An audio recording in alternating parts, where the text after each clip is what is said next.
Alexander Graham Bell once remarked, "Alcohol can be manufactured from corn stalks and in fact almost any vegetable matter capable of fermentation." Today's transportation fuel is much more than petroleum products made from foreign and domestic oil. A new generation of transportation fuel comes in the form of renewable fuels made from corn and cellulosic biomass. Ethanol, also known as ethyl alcohol, represents a small percentage of American transportation fuel. The USDA reported that ethanol blends reached 8% in the U.S. in 2009. Most people don't realize that all cars use ethanol. Much of the flex fuel craze tied renewable fuels like ethanol to only certain manufactured vehicles. This left people with the assumption that only certain cars and trucks can use ethanol. In fact, if you look inside your gas tank today, there is a greater possibility that your car is running on renewable ethanol than your right rear tire is running low on air.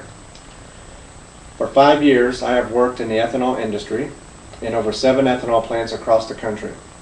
I currently help manage ethanol production for Poet Biorefining, the world's largest ethanol producer.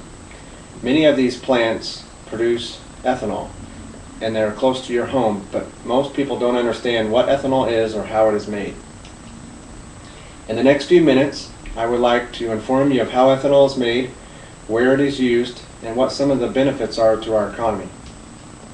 Most ethanol in the U.S. is made from non-edible number 2 yellow corn. Yes, you heard me right, non-edible corn. Humans do not consume number 2 yellow corn.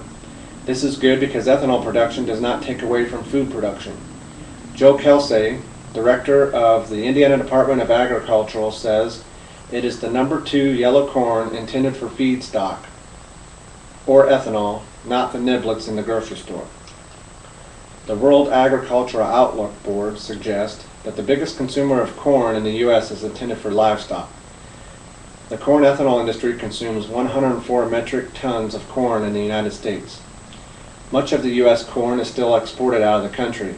This suggests that there is plenty of supply for renewable fuels in food production.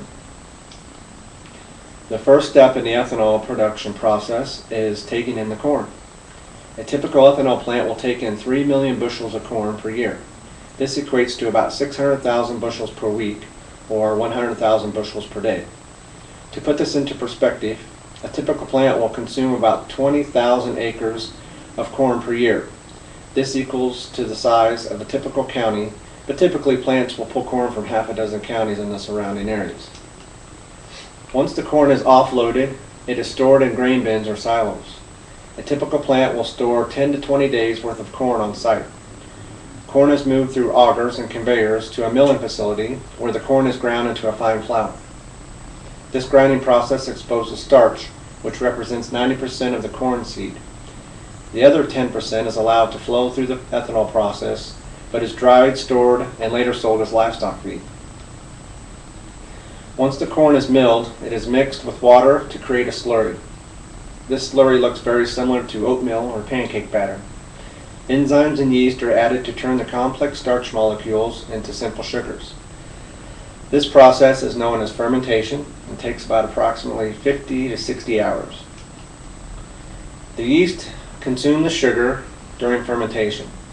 Yeast produce carbon dioxide and alcohol.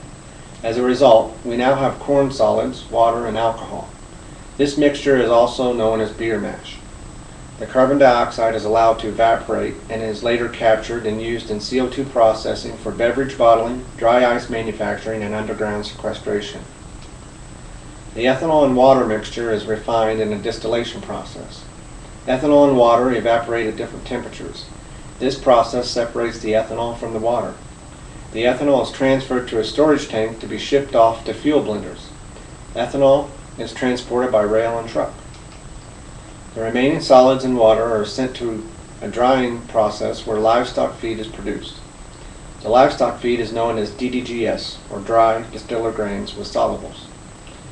These grains are stored and shipped to livestock facilities across the country. Much of today's fuel, ethanol, is made from the process I just described. Corn is simply ground into flour. Water, enzymes, and yeast are added, and the mixture is allowed to ferment. The distillation process separates the solids and the liquids. Ethanol is stored and transported to fuel blenders. The remaining solids are dried and shipped to livestock facilities. In 1925, Henry Ford said, "The fuel of the future is going to come from fruit, like the sumac out by the road, or the apple, or from apples, weeds, sawdust, almost anything. There is fuel in every bit of vegetable matter that can be fermented." Today, we use ethanols to substitute our dependence on foreign oil. Ethanol also burns cleaner and is good for the environment. Alexander Graham Bell concluded his remarks by saying, "We need never fear the exhaustion of our present fuel supplies so as long as we can produce an annual crop of alcohol to any extent desired." So the next time you fill up on your gas, remember how ethanol is made. Feel good that ethanol is renewable and is made cleaner and cheaper than other man-made fuels. Thank you for your time.